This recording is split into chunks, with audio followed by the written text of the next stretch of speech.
Hello दोस्तों, कैसे हैं आप सब। दोस्तों, हाल ही में मैंने एक स्पेशल फेयर ट्रेन में सफ़र किया जिसका किराया नॉर्मल एक्सप्रेस ट्रेन से कहीं ज़्यादा था। वो ट्रेन डाइवर्टेड भी चल रही थी। मैंने फिर भी उसमें टिकट करवा लिया क्योंकि मेरा अपने डेस्टिनेशन पर पहुंचना बहुत ज़रूरी था। तो आज के इस वीडियो में जानने की कोशिश करते हैं कि आखिर रेलवे स्पेशल ट्रेन जब नॉर्मल पब्लिक के लिए चलाता है तो उसका स्पेशल चार्ज यानी एक्स्ट्रा फेयर क्यों लेता है, और तो और स्पेशल चार्ज पे करने के बाद भी स्पेशल ट्रीटमेंट भी नहीं मिलता। अपने डेस्टिनेशन पे आमतौर पे ये सारी ट्रेन्स 5 से 6 घंटे की देरी से पहुंचती। तो वीडियो को कंप्लीट ज़रूर देखिएगा। चलिए वीडियो को शुरू करते हैं। आपने भी कई सारे फेस्टिवल्स के टाइम पर देखा होगा कि फेस्टिवल स्पेशल ट्रेन्स को चलाया जाता है। ट्रेन्स में वैसे ही बड़ी भीड़ होती है, पर फेस्टिव सीजन्स के टाइम पर तो और भी ज़्यादा भीड़ बढ़ जाती है। एक साथ इतने सारे लोगों को उनके डेस्टिनेशन पर पहुंचा पाना नॉर्मल एक्सप्रेस ट्रेन्स की बस की बात नहीं रह जाती। इसलिए रेलवे स्पेशल ट्रेन्स को चलाता है ताकि जो सीजनल डिमांड है उसको किसी तरह फुलफ़िल किया जा सके। पर दिमाग में सवाल तो यही आता है कि इन स्पेशल ट्रेन्स का किराया इतना ज़्यादा क्यों होता है।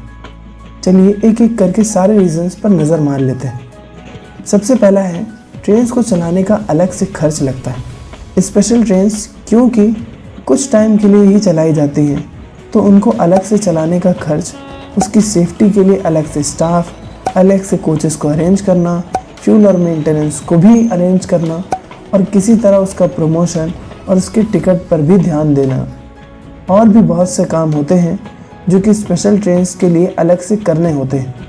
तो इसलिए ये एक्स्ट्रा खर्च रेलवेज़ अपने पैसेंजर से लेती है। दूसरा रीज़न है, जो कि मेन रीज़न माना जाता है, डिमांड एंड सप्लाई का रिलेशन। नॉर्मल इकोनॉमिक्स के टर्म में अगर हम डिमांड और सप्लाई को उनके कर्व से समझें तो डिमांड कर्व और सप्लाई कर्व जहाँ पर इंटरसेक्ट करता है वो प्राइस पॉइंट होता है। पर इस केस में फेस्टिवल्स की वजह से डिमांड ज़्यादा हो गई है, यानी डिमांड और बढ़ गया है।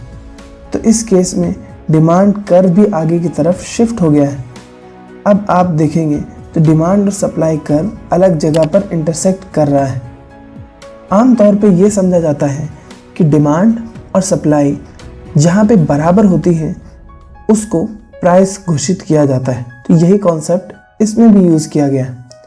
तो इस केस में प्राइस जो है पहले से थोड़ा सा ऊपर शिफ्ट हो गया है, यानी प्राइस ज़्यादा हो गया है। तो मेनली यही दो रीज़न्स हैं जिनकी वजह से स्पेशल ट्रेन्स में एक्स्ट्रा चार्जेस लिया जाता है। अब जानते हैं कि स्पेशल ट्रेन्स इतना लेट क्यों होती है। रूट्स पर पहले से नॉर्मल ट्रेन्स का इतना बड़ा ट्रैफिक होता है, उसमें अगर और ट्रेन्स चलाई जाएं तो ट्रैफिक और बढ़ जाएगा।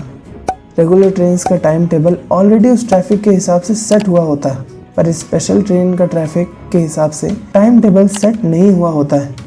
ये तो अभी अभी नया बच्चा ही होता है, जिसकी वजह से उसे साइड में रुकवा के सारी ट्रेन्स उसे ओवरटेक कर जाती हैं। ऑब्वियसली ये नई ट्रेन है तो इसकी प्रायोरिटी भी उस रूट पर ना के बराबर है, इसलिए उसे सारी ट्रेन्स ओवरटेक करके चली जाती। अगर गलती से मेरी तरह आपकी किस्मत ख़राब हो जाए कि आपकी स्पेशल ट्रेन डाइवर्ट हो जाए, तो पहले से ही स्पेशल ट्रेन्स की कोई प्रायोरिटी नहीं होती है।